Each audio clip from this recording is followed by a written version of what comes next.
Et Éric Dupond-Moretti, au cours d'une suspension d'audience, nous a invectivé, ma consoeur Janine Bonadjunta et moi-même, en nous traitant de saloperie de pute. Maître Nathalie Tomasini est avec nous, bonjour. Bonjour. Merci d'être avec nous, vous êtes avocate spécialisée dans les violences familiales. On a beaucoup parlé de vous autour de l'affaire Jacqueline Sauvage en particulier. Et on a appris hier que vous auriez déposé plainte contre le ministre de la Justice et ancien avocat Éric Dupond-Moretti. Tout d'abord, est-ce que vous nous confirmez avoir bien déposé plainte? Absolument, je confirme. La plainte a été déposée au parquet d'Évreux, donc devant le procureur d'Évreux, mardi matin. Nous étions donc, je crois, le 21 septembre. Pour quel motif précisément avez-vous déposé plainte? Alors, j'ai déposé plainte contre Éric Dupond-Moretti, vous l'avez rappelé, pour violence psychologique à mon encontre et menaces physiques. Qu'est-ce qui s'est passé? En fait, c'est des faits qui remontent, si j'ai bien compris, au mois de février dernier? Absolument. Les faits remontent au mois de février donc 2020. Ça s'est passé au cours d'un procès d'assises où je défendais des parties civiles, donc la famille d'une jeune femme de 30 ans qui avait été assassinée par un homme, son compagnon. Et ce compagnon-là était donc défendu par Éric Dupond-Moretti, alors avocat.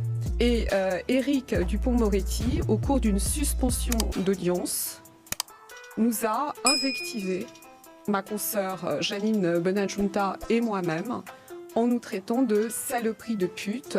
Mais il y a eu d'autres insultes comme hystérique, honte du barreau, commerçant du malheur. Et surtout, également, nous avons été menacés du poing par Éric Dupond-Moretti, qui a d'autre part proféré le « je ne sais pas ce qui me retient ». Il y a des témoins de tout ça? Absolument. Il y a des témoins directs et quelques témoins indirects. Ce qu'on nous reproche à nous, avocates, c'est de ne pas avoir tout de suite réagi, par exemple en créant un incident d'audience, en appelant un membre du Conseil de l'Ordre. Pourquoi nous ne l'avons pas fait? C'est la question que j'allais vous poser ensuite. Oui, je réponds très franchement et très sincèrement. La question s'est posée, on se l'est posée, ma consoeur et moi-même. Sauf qu'en général, lorsqu'on fait ce type d'incident d'audience, il y a l'aléa d'un possible renvoi de l'audience. Or, cela faisait 10 ans que nos clients, puisqu'il y avait également le père de la victime, que nos clients attendaient ce procès et nous avons eu peur de faire passer nos propres intérêts au-dessus, à la place des intérêts de nos clients. Donc nous n'avons pas créé cet incident de peur qu'il y ait un renvoi. Parce que ces faits se sont produits en février 2020, donc je comprends ce que vous m'expliquez en disant on n'a pas voulu faire d'incident de séance, mais depuis le jugement est arrivé, donc vous auriez pu déposer plainte après. Là, on est en 2021, on est plus d'un an et demi après. Mais écoutez, l'historique, il est très clair. Nous avons déposé une plainte, mais une plainte déontologique dès le mois de mars 2020. À l'issue de ce premier dépôt de plainte, nous avons donc réfléchi et commencé à rédiger une plainte pénale.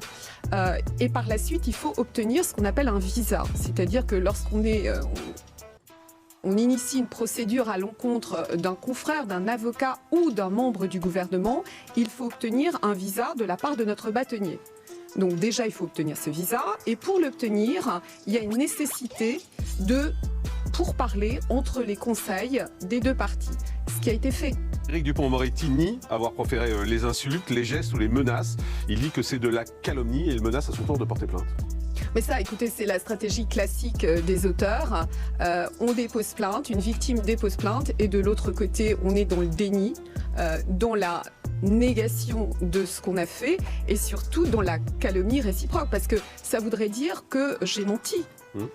Est-ce que vous pensez sincèrement que déposer plainte contre le ministre de la Justice puisse être une farce pour moi? Est-ce que ça a un sens politique pour affaiblir, pour attaquer un membre puissant du gouvernement? Alors, je vais vous dire, ça n'a pas de sens politique, ça a un sens sociétal.